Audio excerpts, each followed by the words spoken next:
Hey everyone, welcome to another installment of Harry Potter Theory.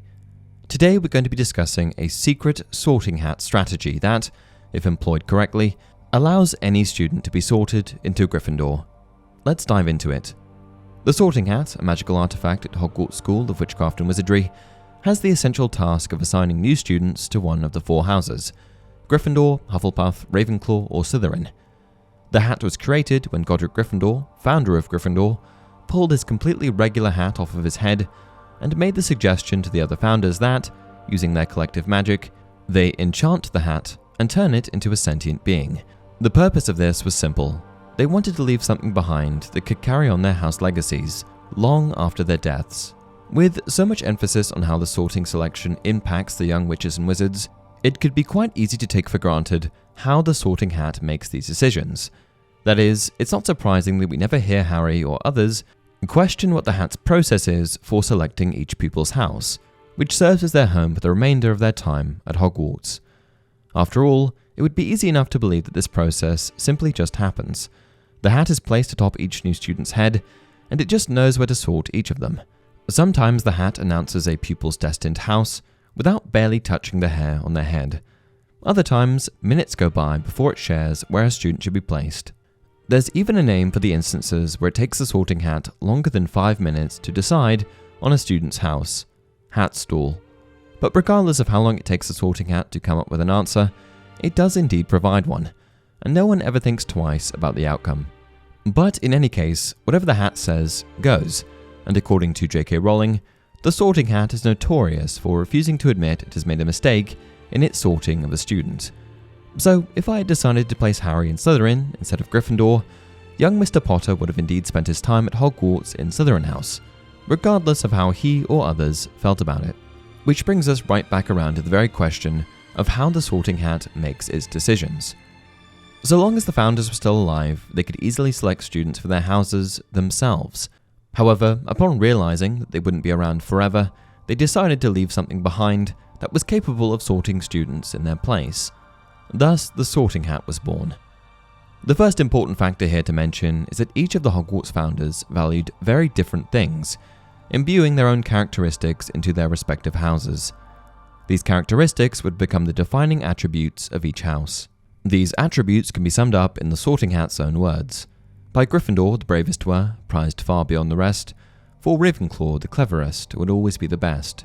For Hufflepuff, hard workers were, most worthy of admission. And power-hungry Slytherin loved those of great ambition. In essence, Godric Gryffindor valued bravery, Helga Hufflepuff prized loyalty, Rowena Ravenclaw sought wisdom, and Salazar Slytherin prized cunning and ambition. However, it is certainly worth noting that these are not the only traits attributed with each house, just some of the more noteworthy ones. To perform its task, the hat uses legilimency. For those of you who may not know, legilimency is the practice of using magic to enter one's mind, interpreting their thoughts and capabilities. This branch of magic is much more than simple mind reading, as a legiliment is able to peer into another's head, bring forth memories, and assess the content of a mind. As soon as the hat is placed on your head, there's nothing it won't know about you. We see this clearly demonstrated when the sorting hat is placed upon Harry's head when he first arrives at Hogwarts in the Philosopher's Stone, saying to Harry, "You could be great, you know. It's all here in your head, and Slytherin will help you on the way to greatness. No doubt about that." No? Well, if you're sure, better be Gryffindor. In this instance, the hat is able to look around inside of Harry's mind, using what it finds to deduce which houses would be a good fit for him, Slytherin or Gryffindor. The idea here is that if the hat knows what kind of a person a witch or wizard will likely grow up to be, then it can swiftly and correctly identify their defining qualities and place them in the most suitable house. But I think that there are some inconsistencies with how the sorting hat actually works. Harry's sorting seemed like a total toss-up. The hat sensed traits associated with both Gryffindor and Slytherin, and it even looked like the hat preferred Slytherin for Harry. Yet, Harry ended up in Gryffindor. Difficult, very difficult. Plenty of courage, I see. Not a bad mind either. There's talent, oh my goodness, yes. And a nice thirst to prove yourself. Now that's interesting. So where shall I put you? Not Slytherin, not Slytherin. Not Slytherin, eh? Are you sure? You could be great, you know. It's all here in your head.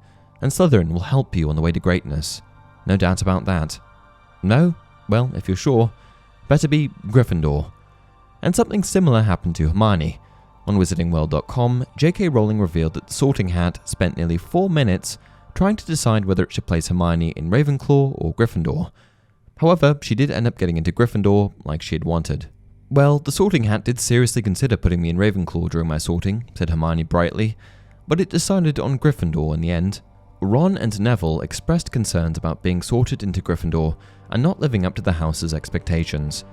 Harry only confided in Dumbledore as an adult, while Hermione shared her choice with a small group of friends during her 5th year. It is highly likely that many others made their decision but kept it a secret. When the Gryffindor students first arrived, they didn't immediately exhibit the typical traits associated with the house. Neville appeared fearful, Ginny seemed shy and submissive, and none of them displayed initial bravery as prominently as students from other houses, such as the clear arrogance and cunning of Malfoy, or the evident cleverness of Luna. Interestingly, numerous Gryffindors seemed better suited for other houses. Hermione, McGonagall, and Dumbledore possessed exceptional intelligence. Percy displayed great ambition, and Neville and Ron were both loyal and hard-working. So here's what I think. The Sorting Hat will place you in Gryffindor if you're brave enough to choose Gryffindor as an option. Godric Gryffindor intentionally designed the Sorting Hat to never simply select Gryffindor, and unlike other houses, we rarely witness the hat instantly assigning students to Gryffindor. The hat's criteria do not solely focus on existing bravery, but rather on the willingness to choose bravery. Those who aspire to be brave can embody courage, and upon receiving validation from the hat, they begin to embrace that quality. In essence, by demonstrating the bravery to make that choice, you allow yourself to be chosen by the hat for Gryffindor. When Harry tried on the hat, it mentioned all of the houses as options, placing an emphasis on Slytherin in particular. Harry ended up getting into Gryffindor because he was brave enough to ask. He may not have specifically said Gryffindor, but he did rule out Slytherin, and didn't want either other house. Now onto the one possible exception, Neville.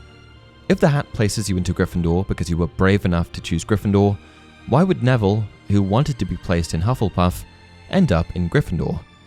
In Neville's case, the hat was determined to place him in Gryffindor.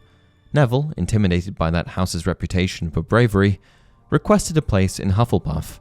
Their silent wrangling resulted in triumph for the hat. Here's my take on this. Neville was a near hat stall, and hat stalls are only said to occur every 50 years or so.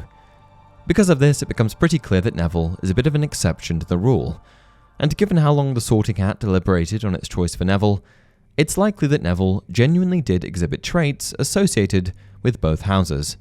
In fact, Neville may have genuinely been a 50-50 candidate for both Gryffindor and Hufflepuff. This Wizarding World quote reinforces this. Neville was in a similar boat. Although he was picked for Gryffindor, Neville often displayed traits of a Hufflepuff, especially with his endless kindness. He even asked the Sorting Hat to consider him for the house, resulting in another near hat stall. In his final year, after being known as meek and forgetful for most of his time at Hogwarts, the Sorting Hat proved it had been right in sorting Neville into Gryffindor. After all, he destroyed Nagini the Snake with the Sword of Gryffindor itself at the Battle of Hogwarts, possibly the most Gryffindor thing someone could do. But a little bit of Hufflepuff tradition always seemed alive in Neville, especially as he went on to become the Professor of Herbology, succeeding Professor Sprout, the former head of Hufflepuff. He also married a Hufflepuff, Hannah Abbott, so although Neville was one of the bravest characters in the series, we could always see a little glimmer of yellow residing inside him. So here's what I think happened. Neville showed bravery by resisting an authority figure like the Sorting Hat. Even though he was wearing an ancient artifact capable of infiltrating the layers of his mind, he stayed true to what he believed in, that he was not up to satisfying Gryffindor's requirements for bravery.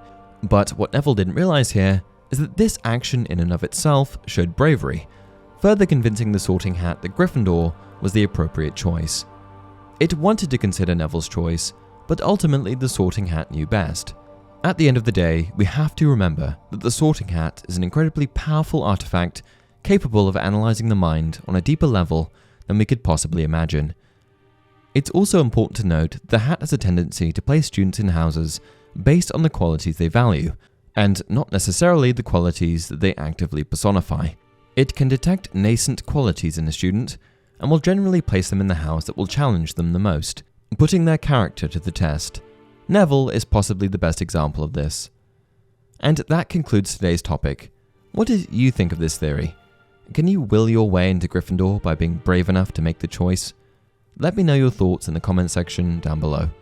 Also, if you enjoyed the content, please go check out even more content on my second channel, Harry Potter Theory Extra. Until next time, remember, it does not do to dwell on dreams and forget to live.